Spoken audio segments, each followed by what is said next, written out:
They walked through the rubble at gunpoint into potentially booby-trapped buildings and down darkened tunnels. Some were teenagers like 17-year-old Muhammad. Others like Abu Ali Yassin were grandparents. These 5 Palestinians, all civilians, say the Israeli military detained them and used them as human shields in Gaza. نفوت البيوت كل مهام نطلعها نكون حاطين رواحنا بين ايدينا خايفين نموت خايفين يصير لنا حاجه منا يقول لنا قيم السجاده تقول بدور عن فاق عد صور تحت الدرج. Now, for the first time on camera, an Israeli soldier is coming forward with his own account, describing how his infantry unit used 2 Palestinians as human shields. We told them to enter the building before us. If there are any booby traps, they will explode and not us. We've blurred his face and changed his voice because he risks reprisals for speaking out.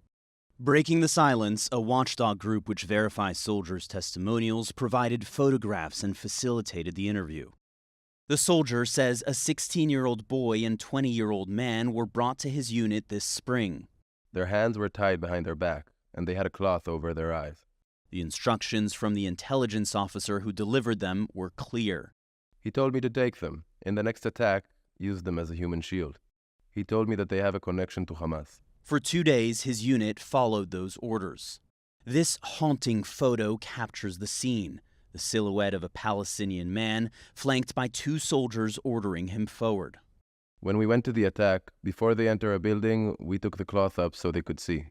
In my company, one of the soldiers knew Arabic. He just shouted in Arabic, "Open the door, walk to this building or the other."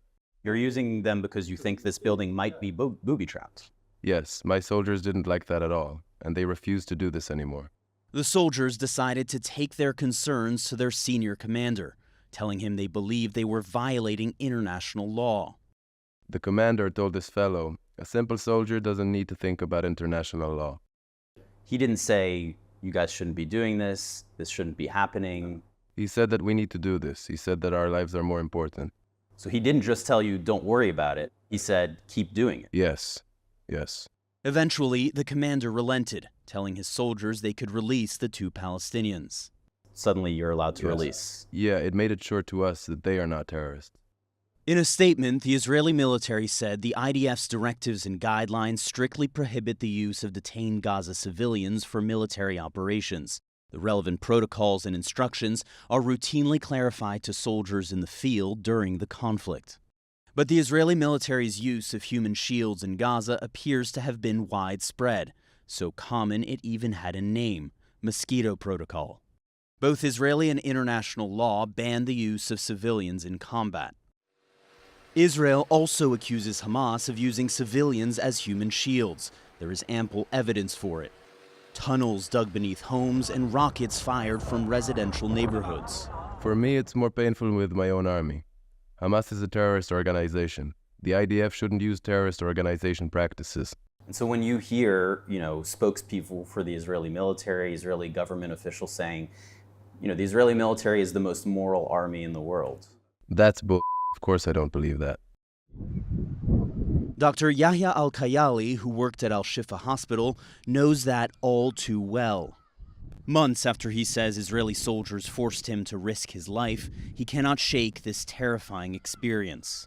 The soldier asked me to come. He was talking to me in English. He told me, "I will kill you if you didn't enter there." I was thinking that I will be killed or die within minutes. His brush with death, and the day he feared he would never again see his family.